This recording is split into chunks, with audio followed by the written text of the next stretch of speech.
Hello மக்களே, கடந்த வாரம் 2 ஆண்டுகளுக்கும் மேலாக கடுமையான வாராந்திர சரிவுகளை பதிவு செய்த பின்னர் இந்தியாவின் பெஞ்ச்மார்க் குறியீடுகள் 5 நாள் இழப்பை துடைத்து டிசம்பர் 23 அன்று லாபகரமாக திரும்பின. நிஃப்டி ரியல் எஸ்டேட், வங்கி மற்றும் உலோக பங்குகள் பெரிதும் உதவின. சென்செக்ஸ் 498.58 புள்ளிகள் அல்லது 0.64% உயர்ந்து 78,540.17 ஆகவும், நிஃப்டி 165.95 புள்ளிகள் அல்லது 0.70% உயர்ந்து 23,753.45 ஆகவும் இருந்தது.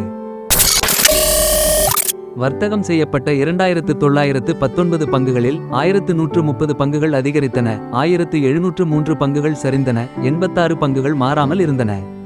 46 பங்குகள் அதன் 52 வார உச்சத்தை எட்டின, 82 பங்குகள் அதன் 52 வார குறைந்த அளவை எட்டின.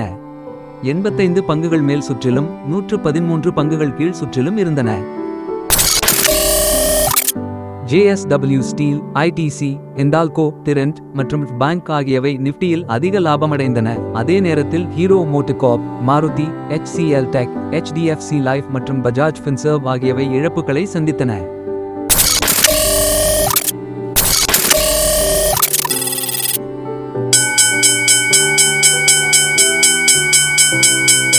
இந்தியா சிமெண்ட்ஸ் 7,000 கோடிக்கு மேல் ஒப்பந்தத்திற்கு இந்திய போட்டி ஆணையம் ஒப்புதல் அளித்ததை அடுத்து பங்கின் விலை உயர்ந்தது. Competition commission of India December 20 அன்று இந்த ஒப்பந்தத்திற்கு ஒப்புதல் அளித்தது. இதில் குமார் மங்கலம் பிர்லாவின் அல்ட்ராடெக் சிமெண்ட் இந்தியா சிமெண்ட்ஸ் லிமிடெட்டில் பெரும்பான்மையான பங்குகளை வாங்கும். JBM ஆட்டோ அகமதாபாத்தில் 343 மின்சார பேருந்துகளின் கொள்முதல், செயல்பாடு மற்றும் பராமரிப்புக்கான பஸ் ஆபரேட்டராக நிறுவனத்தின் துணை நிறுவனமான JBM ஈகோ லைஃப் மொபிலிட்டிக்கு ஒப்பந்தங்கள் வழங்கப்பட்டதைத் தொடர்ந்து JBM பங்குகள் 5% உயர்ந்து 1,720 ரூபாயாக இருந்தன. இன்டர்குளோப் ஏவியேஷன் தரகு நிறுவனமான எலாரா கேபிட்டல் இண்டிகோவின் தாய் நிறுவனமான இன்டர்குளோப் ஏவியேஷனில் அதன் மதிப்பீட்டை மேம்படுத்திய பின்னர் பங்குகள் உயர்ந்தன. இது முந்தைய செல் அழைப்பிலிருந்து பாய் ஆக உயர்த்தப்பட்டது.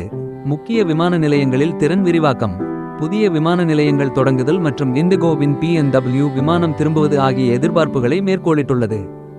ஸ்டீல் அத்தாரிட்டி ஆஃப் இந்தியா இறக்குமதிக்கு 25% பாதுகாப்பு வரி கோரி ஸ்டீல் தொழில்துறையின் கோரிக்கையை வர்த்தக மற்றும் தீர்வுகள் இயக்குநரகம் கவனித்து இந்த விஷயத்தில் அதன் விசாரணையை தொடங்கியதை அடுத்து உலோக நிறுவனங்களின் பங்குகள், குறிப்பாக எஃகு உற்பத்தியாளர்களின் பங்குகள் சதவீதம் உயர்ந்தன.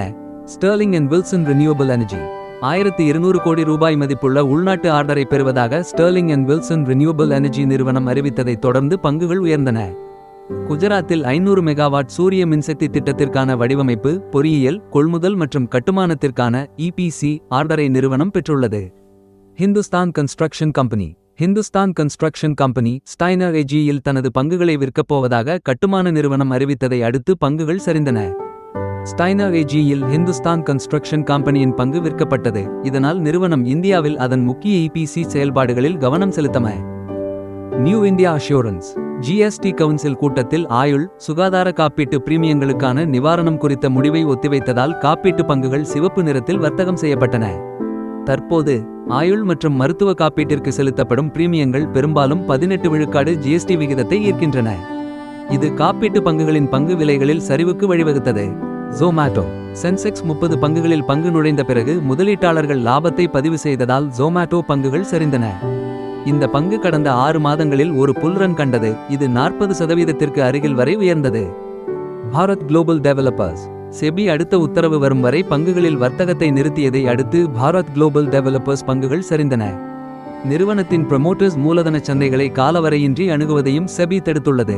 பாரத் குளோபல் டெவலப்பர்ஸ்களின் பங்கு விலை வியத்தகு அளவில் உயர்ந்துள்ளது. இது நவம்பர் 2023 முதல் நவம்பர் 2024 வரை 105 மடங்கு உயர்ந்துள்ளது. டாம்ஸ் இண்டஸ்ட்ரீஸ் பங்குகள் வீழ்ச்சியை நீட்டித்து 8%க்கும் அதிகமாக சரிந்தன. IPOக்கு முந்தைய பங்குதாரர்களுக்கான ஒரு வருட லாக் இன் பீரியட் டிசம்பர் 18 அன்று காலாவதியான பிறகு பங்கு விற்பனை தொடங்கியது. இத்தாலிய எழுதுபொருள் தயாரிப்பாளரான ஃபீல நிறுவனத்தில் 4.57% பங்குகளை விற்க முடிவு செய்தது. அதன் பின்னர் பங்குகளில் ஒரு திருத்தத்தை தூண்டியது. NSE சர்க்குலர் இந்திய பங்குச்சந்தைகள் பிப்ரவரி 1, 2025 அன்று திறந்திருக்கும். நிதியமைச்சர் நிர்மலா சீதாராமன் மார்ச் 2026 உடன் முடிவடையும் நிதியாண்டிற்கான மத்திய பட்ஜெட்டை முன்வைப்பார். சனிக்கிழமை சிறப்பு அமர்வு காலை 9 மணிக்கு தொடங்கி மாலை 5 மணிக்கு முடிவடையும்.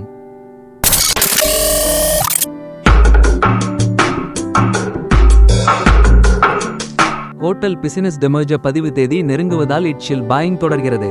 நவம்பர் 2024இல் உள்நாட்டு விமான பயணிகள் போக்குவரத்து ஆண்டுக்கு ஆண்டு 11.9 விழுக்காடு உயர்ந்து 1.43 கோடியாக இருந்தது. இது கடந்த ஆண்டு இதே மாதத்தில் 1.28 கோடியாக இருந்தது.